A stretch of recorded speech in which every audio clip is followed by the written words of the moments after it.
उत्तराखंड देश का पहला राज्य है जिसने यूसीसी लागू किया है। इस बार लोकसभा चुनाव में यूसीसी भी मुद्दा रहने वाला है।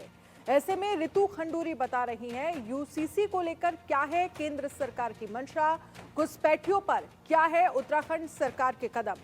संवाददाता आदित्य कुमार ने बात की है उत्तराखंड के पूर्व मुख्यमंत्री पीसी खंडूरी की बेटी और उत्तराखंड विधानसभा स्पीकर रितु खंडूरी से।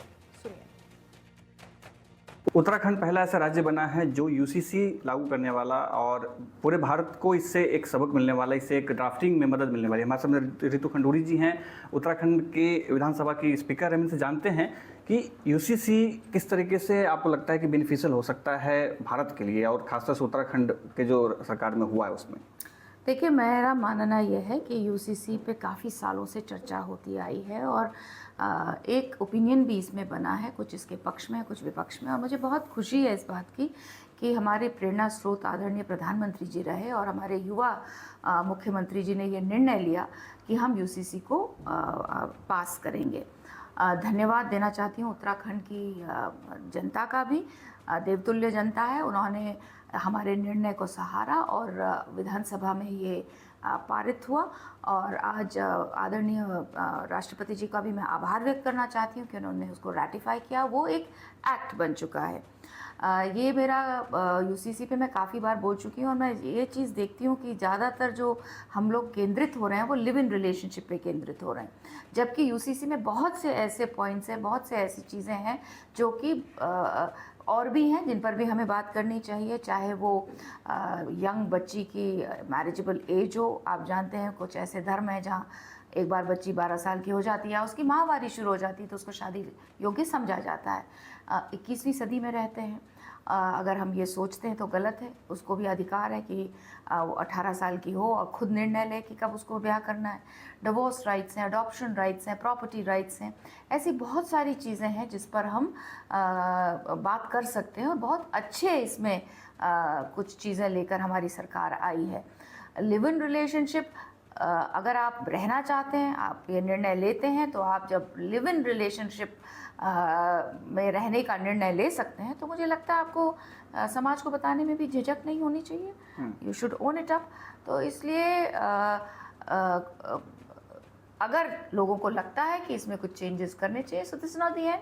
अमेंडमेंट्स होते हैं एक्ट्स में, डिस्कशंस हो सकते हैं। लेकिन मेरा मानना ये है कि उस यंग बच्ची के लिए, देखिए, बड़े बड़े शहरों में बैठकर बात करना कि हमारी प्राइवेसी और हमारे क्रिमिनलाइजेशन, आप उस गांव की बच्ची का बात सोचिए जो बरगलाई जाती है और वो इन रिलेशनशिप्स में पड़ जाती है और उसको पता नहीं है कि वो किस चीज़ में फंस रही है।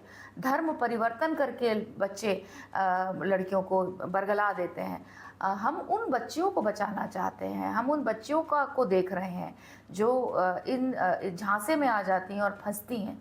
तो मुझे लगता है ओवरऑल यूसीसी एक बहुत बढ़िया एक्ट उत्तराखंड में बन के आया है। विपक्ष इस बात को बहुत जोर शोर से उठा रही है कि अभी चुनाव के समय इस तरीके की चर्चा करना या उत्तराखंड में ये लाया गया तो ये एक मुस्लिम विरोधी भी बताया जा रहा है और ये इससे कहने की कोशिश की जा रही है कि लोकसभा चुनाव में इसका जो फायदा है वो बीजेपी को मिलने वाला है या उठाने वाला। क्या लगता है वो बात? देखिए, ऐसा है, फायदा नुकसान पॉलिटिकल पार्टी हैं, वो अपना निर्णय लेती हैं, उसमें कोई गलत भी नहीं है।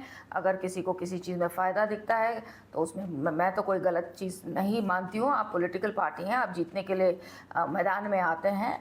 लेकिन यूसीसी पे चर्चा आज से नहीं है, यूसीसी पे चर्चा बहुत समय से है। और अगर यूसीसी लेकर उत्तराखंड सरकार आई है तो मैं तो उनका आभार व्यक्त करती हूँ कि उस चीज़ को छुआ है। आप जानते हैं किसी भी धर्म, कास्ट और क्लास को उठा के देखिए, सबसे कमज़ोर कड़ी महिला है। और अगर यूसीसी आया, हम तो बहुत प्रसन्न हैं, बहुत खुश हैं कि आज चाहे वो किसी भी वर्ग की महिला हो, upper class, middle class, higher class, किसी भी वर्ग की महिला हो, उसके अपने राइट्स उसको मिल रहे हैं। किसी भी धर्म की महिला हो, उसको अपने राइट्स मिल रहे हैं। सो मुझे बिल्कुल नहीं लगता है कि कहीं से भी हम इसको, हर चीज़ को पॉलिटिकली मोटिवेटेड चीज़ कहें। क्या केंद्र सरकार उत्तराखंड सरकार के संपर्क में है? कोई कोऑर्डिनेशन है ताकि उसको केंद्र में लाया जा सके? कुछ बातचीत हुई? देखिए, अब तो बहुत सारे स्टेट्स इस पर काम कर रहे हैं और मुझे पूरा विश्वास है कि देश में भी ये लागू होगा और सबके जो भी यूसीसी स्टेट्स लेकर आएंगे उनको पढ़कर, समझकर, देखकर एक पुख्ता कानून देश में आएगा। जो अवैध माइग्रेशन है जिस तरीके से उत्तराखंड में इस बात बहुत उठती भी है कि वहाँ पर जो अवैध लोग रहने आ रहे हैं, तो उसके लिए अभी क्या प्लानिंग है? क्या यूसीसी उनको भी इम्पैक्ट कर रहा है, ऐसा कुछ? देखिए करता है।